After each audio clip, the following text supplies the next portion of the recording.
पहलगाममधील भ्याड हल्ल्याला 1 वर्ष पूर्ण. 1 वर्षानंतरही भारतीयांमध्ये संतापाची लाट. भ्याड हल्ल्याचे व्रण आजही कायम.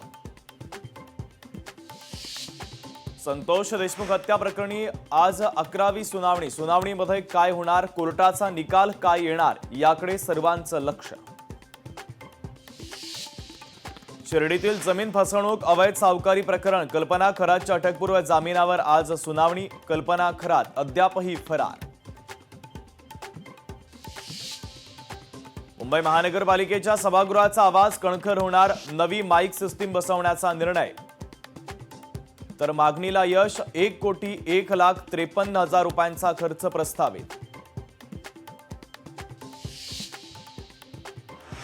माडाच्या मुंबई मंडळाच्या 2,640 घरांसाठी लॉटरीसाठी 29,684 अर्ज दाखल.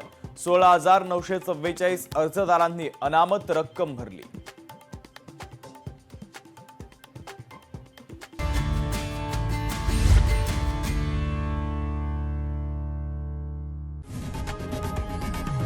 लोकशाही मराठी ऐका, पहा, जागरूक रहा.